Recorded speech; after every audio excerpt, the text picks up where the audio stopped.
Well, good morning. How are you guys today? Ooh, are we awake today? Oh, okay. So let's try it again. How are you guys today? Good. Oh, that's so much better. You guys look so nice today, and I'm so glad to be able to share with you just a little bit about promises. Has anybody ever had a promise made to them? Have you ever had somebody make a promise to you? Yeah? Did sometimes a promise not necessarily happen? How does it feel when that happens? Isn't it kind of sad? But how does it feel when the promise does happen? Isn't that wonderful? Yes, it is. Well, today, we're going to speak about promises of God.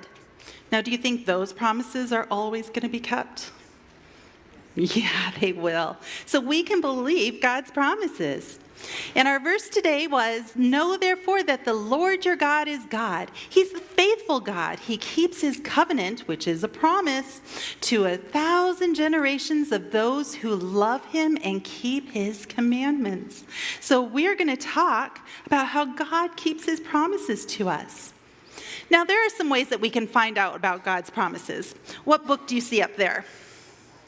A Bible, that's right. And do you know in God's Bible that God makes over 7,000 promises to us? That's a lot of promises. Have you found all 7,000 in the Bible before? I know, I haven't found that many. And there's always new ones to find in God's book. But we also have nature.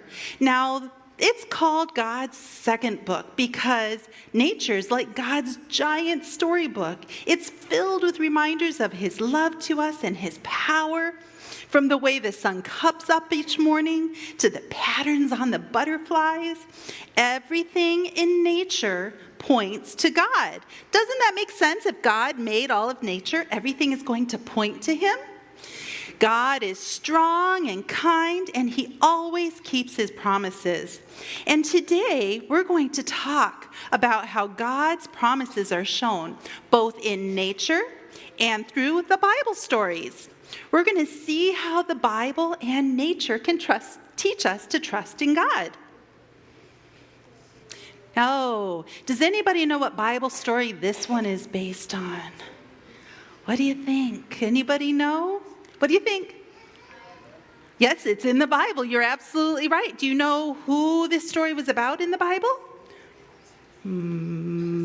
I heard it. What was it?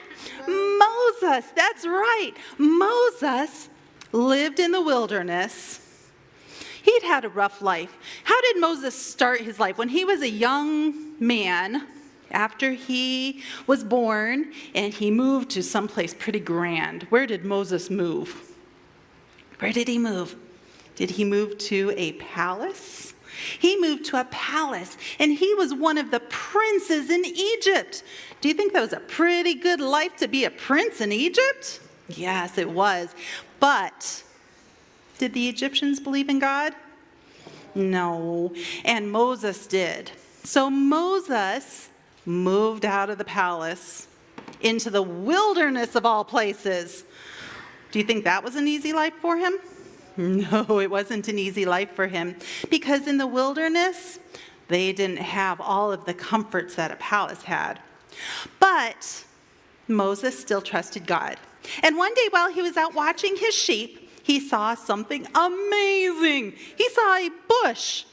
It was on fire, but it wasn't burning up. That's kind of strange, isn't it? Well, the burning bush, do you know who was in that burning bush? God was. You are absolutely right. Jesus was in that burning bush. And Jesus was there to tell Moses that even though things were really hard for him, that God was there for him. So that bush did not burn out. And God's promises never fade either. Even though we might be going through tough things, we can learn from that story that God's promises to be with us are true. Now, sometimes fires are not so good. Usually things burn up in a fire, don't they? But as bad as fires are, sometimes they're really good things too. Like, believe it or not, this is a good fire. How can that possibly be? Well, these are called jack pines, and they need fire to be able to grow. How is that possible? Well, let's look at this. The top picture there is a jack pine cone. Do you see how it's all sealed up? It's sealed up with something called resin, and the resin keeps those pine cones sealed shut. The only way that they can open up like that bottom one is if they get really hot and the resin melts off of them. So they need fire to open their pine cones. Now, what is inside of pine cones? Do you guys know what's inside of pine cones? Seeds, that's right. And when those seeds, when the pine cones open up, the seeds can fall out. And what do seeds do? They make things grow, don't they? A wildfire will help melt that resin so that the seeds will open up and make new ones. This is a picture of a young jack pine forest. And this is a very important forest because there is a bird called the Kirtland warbler. The Kirtland warbler makes his home in young jack pine trees. So if those fires didn't happen to help the seed pods open up, those pine cones open, would those Kirtland warblers have a house to live in? Would they be able to make their nests anywhere? No, they wouldn't. So this poor bird, this beautiful bird, would not have a home if the fires didn't help new trees grow. Isn't that amazing? So that helps us know that even though sometimes get really hard in our lives, like a fire destroying a forest, that God can use it for good things. Like the jack pine needs fire to grow. When we go through tough times, it helps us to grow too. And we can become stronger and trust God more. God is always with us. So this can teach us that God keeps his promise to always be with us. Now, let's go back to a Bible story. Moses, after he talked to God in the wilderness with the burning bush, took the Israelites out of Egypt, and they started to wander in the desert. Now, after a while in the desert, the food that they had with them, it was gone, wasn't it? They didn't have a grocery store that they could just run over to and buy more food. What were they going to do for food? They didn't know, and they were getting hungry. Does anybody get cranky when they get hungry? And the Israelites were starting to get cranky, and they were hungry, and they cried out to God, God, please help us. And God sent them something. They woke up one morning, and there was something white and flaky on the ground. Does anybody know what that was called? Does anybody remember? Manna. Very good. God provided manna to help the Israelites when they needed it. It was a special kind of bread from God. He provided exactly what they needed every single day. Isn't that wonderful that God was providing for the Israelites and they could trust that he was going to take care of them? Well, in nature, we can learn the same thing. Have you ever noticed how grass and leaves are covered in tiny droplets of water in the morning? Have you noticed that before? Does anybody know what that's called? What is it called, the wet on the grass in the morning? Dew, that's right. God sends the dew for the grass to do what? Well, let's think about it for a minute. That picture over there, do you know where that is? That's in a desert. And that's a cactus with dew on it. Now, in the desert where it's really dry, animals and insects, that's where they get their water from. Wow, God even provides for the little animals to help them survive. Look at this dragonfly.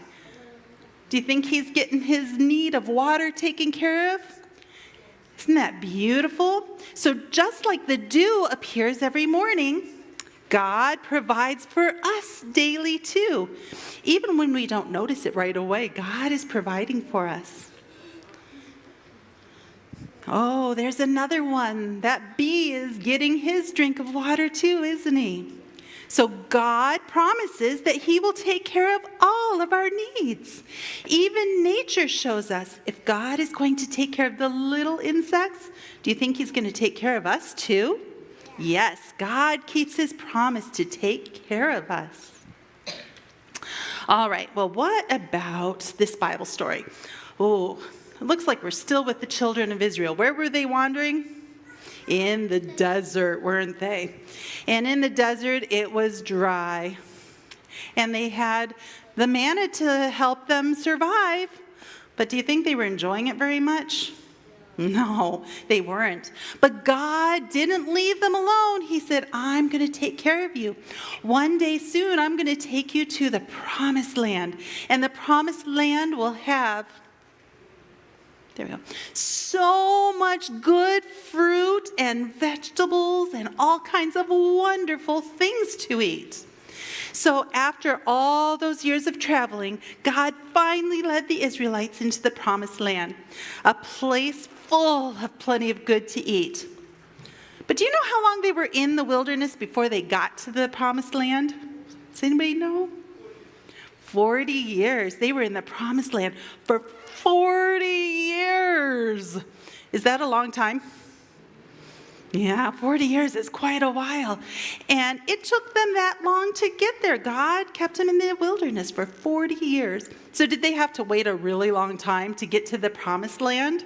Yes, they did. But when they got there, they learned that God always keeps his promises. It might take some time, but God keeps his promises. Oh, look at this orange tree and this apple tree. Aren't they full of fruit? Wouldn't you like to just reach up there and grab some fruit and eat those yummy oranges or those yummy apples? Well, what does an apple tree or an orange tree start as? A seed, that's right. So if I took my orange seed and I planted it in the ground, do you think I'd be able to eat the orange the next day? No. Next week? What about the next year? Do you know that it takes 5 to 10 years to get from a seed to where there's fruit on the tree? So if I plant that seed, I've got to wait quite a while before I get the fruit, don't I? Are there any 5-year-olds in here? Almost soon? Yeah. What about up to 10-year-olds? Do we have 10-year-olds in here? Yeah. So if we planted a seed when you were born, it would just be ready to eat pretty soon now. You'd have to wait that whole time. Do we have to be patient with things sometimes? But if we're patient, are we going to be able to get the good things God has for us? Yes. So nature teaches us that we have to be patient and wait for God. Now, there are some little critters that help us out. Bees and butterflies, they're called pollinators. And they help the trees grow by spreading pollen from one flower to another. And it allows the fruits and vegetables to develop. Did you know that more than 75% of the world's crops depend on these little guys? So 75%, that's a lot of crops that these little guys have to help pollinate. Think it takes them a long time to do all of that? Yes, it does. So we have to be patient and wait for those little guys to help and wait for God to do what he's going to do to help those plants grow. So just like the Israelites in the Bible had to wait for God's plan, we too can learn that if we wait on God's plan, we can have wonderful things too. Because God's timing is perfect and he will always fulfill his promises.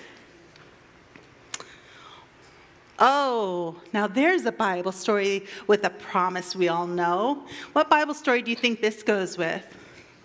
Noah, that's right. And if you were at Adventurer Fun Day this year, we heard the story of Noah, didn't we? And we learned that God put his rainbow in the sky after the flood was over. And what was that rainbow promise? Who remembers what the rainbow promise was? What was it? That's right. He would never flood the whole world again. So that's a promise from God that he will take care of us and he'll look out for us. Now, this is a beautiful rainbow, but rainbows, come on, there we go. Rainbows happen when there's been a storm. So if we want to see a rainbow in the sky like that, we have to wait for a storm. But are storms good things necessarily? I know sometimes storms can be pretty scary.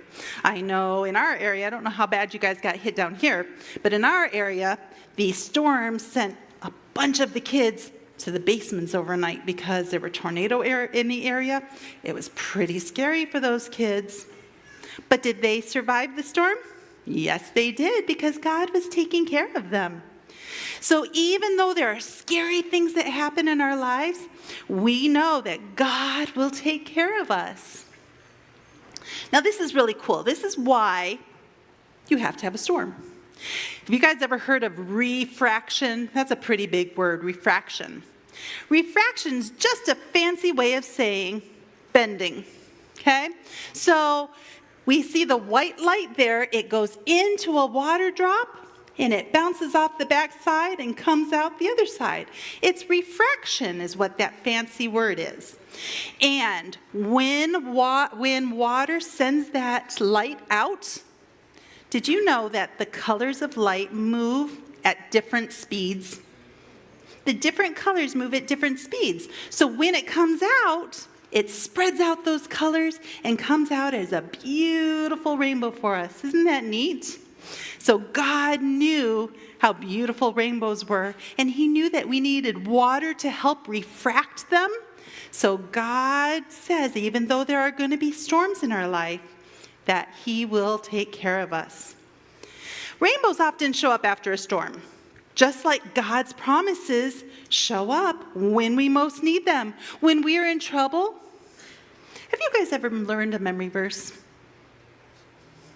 You're adventurers, so your answer is going to be yes, right? You've learned lots of memory verses at Adventurers.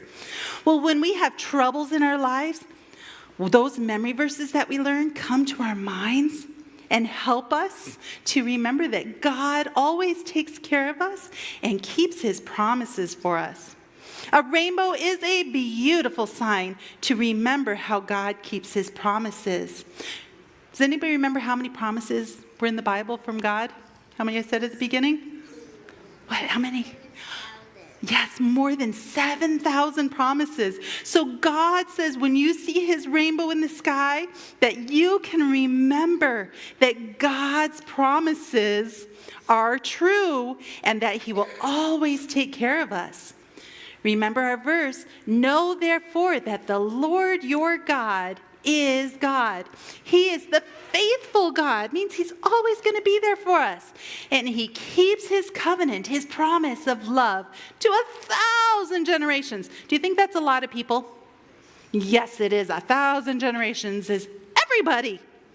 And God is going to keep that love to everybody for those who love him and keep his commandments. Nature is a wonderful way to learn more about God's promises. We study them in the Bible, but we can go out into nature and learn about all the wonderful things God has done for us and how he keeps his promises. And you know, adventurers, that's really cool because I know that you guys have been learning all kinds of amazing things during your adventure year, haven't you? You've done all kinds of nature activities. You've spent lots of time learning about Jesus in the Bible. And you guys are in such a great place to be able to learn about all of God's promises. And so my challenge to each one of you is to make sure that you're spending time in God's books. His number one book, the Bible, but also spending lots of time outside in nature and learning about the wonderful God that we serve and all the promises that he has for us. Can you do that for me? Yes, wonderful.